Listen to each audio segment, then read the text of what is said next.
In the world of digital photography, we have the three M's: medium, mirrorless, and megapixels.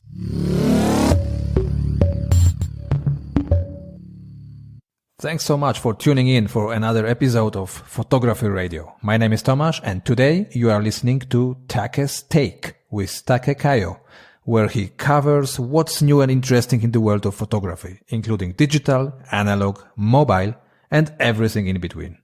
Enjoy. Can you imagine your life without photography? No? Then you will love this show. And it doesn't matter if you're a DSLR, a mirrorless, or a mobile phone shooter. We're here to help your photography grow. This is Photography Radio.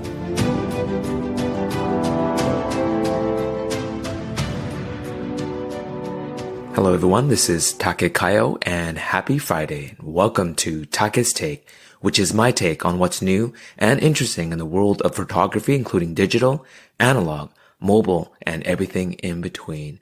And since this is the first episode of this segment, I'd like to thank you so much for joining me, as well as supporting this brand new Photography Radio podcast, along with my colleagues Karen, Olaf, and Tomasz. So let's start now. In the world of digital photography, we have the three M's: medium, mirrorless, and megapixels. In the world of medium format, since Fujifilm entered this market back in 2017, it's really pushed the other manufacturers to innovate and to evolve.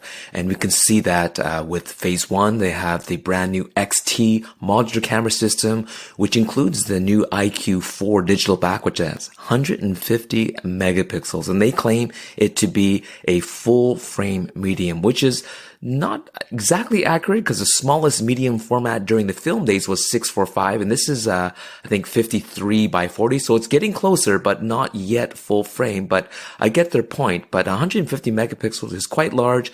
But of course Fujifilm does have their brand new GFX 100, which has 100 megapixels.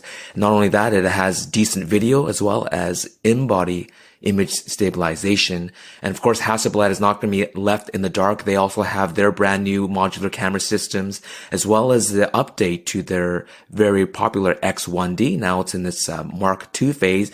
They didn't push that beyond the original 50 megapixels, which is great, because I think for digital medium format, that is a really good size to work with. But moving on to mirrorless, it also includes the megapixel side, because mirrorless, because of the medium format being pushed to 100 and 150 megapixels, and they're also targeting the high-end DSLR and the mirrorless market.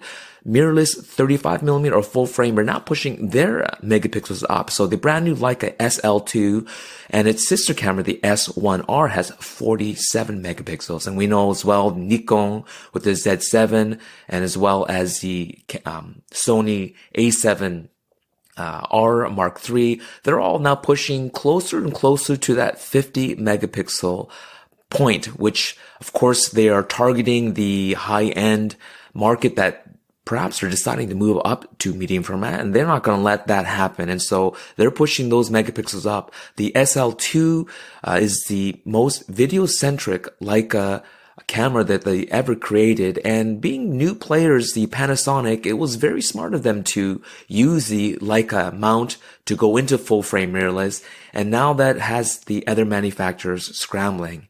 And of course, we have a new player in the full frame market, the Sigma, with their FP, which is a very unique camera. It is a modular full frame using the Leica L mount again. And so they are targeting video shooters. They have quarter 20 threads both on the bottom and the left and right side. And the way they're marketing, you can see that it is a video-centric camera, although you can shoot still. So it's great to see all these new players to help to evolve the mirrorless market, and not just kind of carbon copying what Sony has done with their full-frame mirrorless, as well as having Nikon and Canon entering into the market. And we can even see, even in the crop sensor, the APS-C sensor, we can see that mid-range of the Z50 from Nikon, the M6 Mark II from Canon, the Leica CL, which has been around for a little bit, but it's evolved over time, and the Fujifilm X-T30. And we can also include the Sony A6000 type series that has also become more competitive than it was in the past. And we see that there is a market for this mid-range mirrorless market. And now going to talk about megapixels, we can see that everything's kind of been shifted upwards. Before, the full frame was about 24 megapixels, and other than specialized cameras like the A9 that really focus on high speed as well as low light performance, 24 megapixels seems to be the realm of the cropped APS-C sensor. The full frame or 35 millimeter seems to be pushing towards 50 megapixels. And as mentioned previously, we see that medium format now is pushing up towards 100 and 150 megapixels. So where's this all leading? For me personally, I think a lot of us photographers don't need 150 or 100 megapixels. I think that 24 megapixels for APS-C is great. I think anywhere between 36 and 50 is great for full frame or 35 millimeter. And so everything's shifting upwards. It's not necessarily a good or bad thing. Just remember that as these things are being pushed upwards, you have to upgrade your memory cards. You're going to have to upgrade your memory and your computers as well as your storage solution. So this just means larger files, higher resolution. I think a lot of us aren't printing, and so this high resolution is not necessary unless you're upgrading your monitor as well up to 8K, which even 150 megapixels, you're gonna have to back off in the image to be able to see the full image on your 8K monitor. So that's in the world of digital. So let's move on to analog.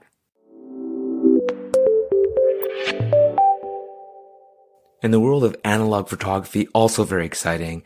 Ilford, Kodak, as well as Fujifilm announcing new products.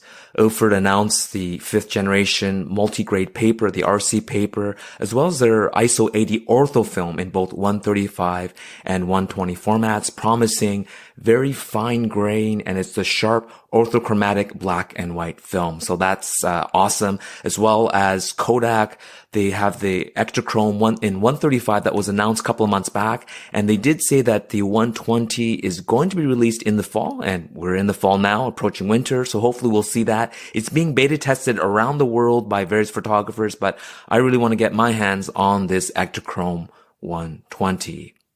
Now, in a backwards move for Fujifilm, which I hope will be a forwards move, Acros 100, which was a very popular black and white fine grain film that Fujifilm had made. They had sort of quietly discontinued it probably around last year when they ran out of the last sort of rolls of it. And they probably saw the increase in interest as well as sales of the Acros. And so they decided to create version 2, and it will be released in Japan. It's been announced, both 135 and 120 on November 22nd. So if you're in Japan or anywhere near there, I would recommend to go fly over there and buy up as many as you can and really let Fujifilm know that people really want to see new films or even old films being resurrected. And globally, there's no announcement, but I have a feeling that it'll probably be coming out sometime in early spring or maybe late spring. So those of us that don't live in Japan will have to wait.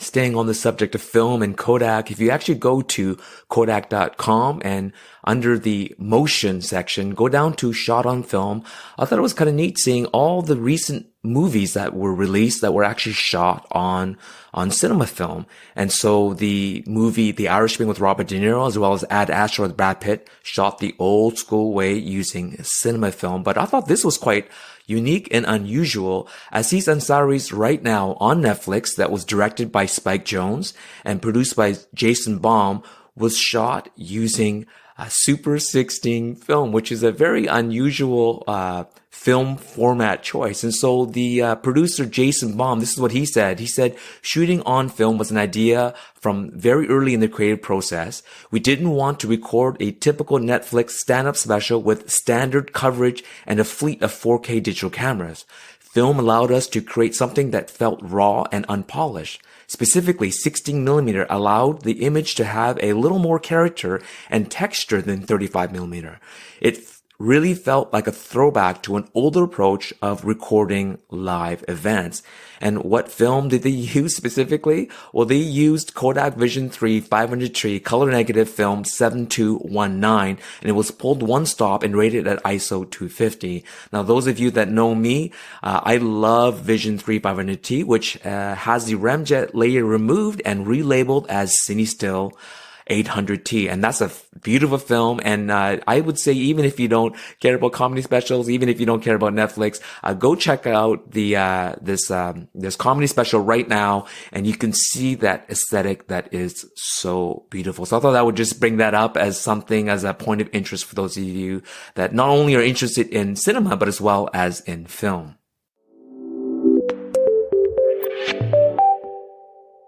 Moving to mobile photography, to me, this is where a lot of the innovation and the excitement is happening within the photography realm. Now, perhaps you don't like using your smartphone as your primary camera. Like many of us, I enjoy it, but it's not my primary camera.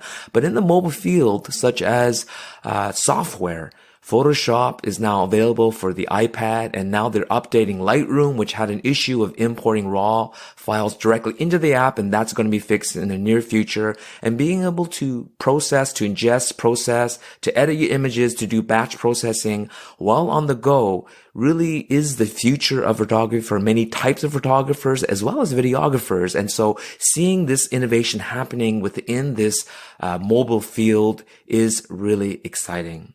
Even seeing multi-camera and really unusual technology. For instance, the Xiaomi, the Mi Note 10 has a 108 megapixel sensor on a 3/4 inch size sensor, 5 cameras in the back, 1 camera in the front. Now, a lot of people might think this is ridiculous to have that much megapixels. We know that they're using some hardware and software trickery to get that type of megapixel count, but really it's showing the innovation in this field. Having 5 cameras in the back, for instance, at various focal lengths, that's something that maybe camera manufacturers can look at. Perhaps someone like Sony can actually have a double lens system with 2 crop sensors side by side, and then be able to use computational photography that is already in the X Pro 3 with the HDR, but that's really the backbone of mobile photography. But having a 2 lens mount camera using 2 different sensors, even having 2 different lenses at different focal lengths, and using computational photography not to only create HDR, but to be able to create panoramics, or maybe even one camera shooting and then the second one shooting right after it, and then it going back and forth, and being able to have crazy FPS type photography, like 100 FPS. And some of these things I think really is possible if the innovation is being done on the hardware side from standard manufacturers. And I think a lot of them can learn a lot from the mobile world. We saw even with the iPhone 11 Pro during the keynote that software manufacturers like Filmic Pro showed that how they can have all 4 cameras working, all 4 lenses working, and choosing 2 to record at the same time. And again, that will change the way videographers will work. And again, I said this is really where the innovation is happening, and I'm excited, and I want to see a lot of this being learned by the major manufacturers and implementing it into their cameras. In every episode, as I close off, I want to feature a photographer that's doing something unique, interesting, or newsworthy. And for this week, my very first episode, I want to focus on David Burnett. Now, he's an award-winning photojournalist, and he showed up at the U.S. House impeachment hearing with his film camera, which that in itself sounds quite unique, but not only a film camera, but it's a 4x5 large format aerial liberator. Now, he was a Canon shooter for many, many years. He's been a photojournalist for 50 years. He recently switched to Sony, but clearly he had a sense of humor by showing up with this wooden sheet film camera on such a historic event. And perhaps maybe that is why he decided to show up with this camera. I did reach out to him via Instagram as well as Twitter. He didn't get back to me. I'm sure he's very busy be switching out film as well as processing these images in his darkroom. But it would be interesting to know what film he used as well as what his exposure was. And I'd be interested, and I'm sure you will, to actually see the photo that he actually took. So if you want to follow David Burnett, you can follow him on Instagram at David Burnett Photo, spelled F-O-T-O, or on Twitter at David B 383. So give him a follow his career. He has a YouTube channel as well. So I think he's an interesting fellow, and perhaps one day we will interview him. And so that's it for my take on news this week. Thank you so much for listening, and thanks for following us. You can follow this podcast on various platforms, on Apple Podcasts, Spotify. You can even have it as an RSS feed, or just go to the website at the photographyradio.com. So thanks for listening, guys, and we'll see you next week. Thank you so much for tuning in today. Hit subscribe on your podcast app. It would mean a lot for us to have you as our regular listener. Head over to photographyradio.com to drop your suggestion for future editions of Photography Radio, or simply to say hello. We would absolutely love to hear from you. In the meantime, have a wonderful night, and we will be back with more photography in your ears very soon.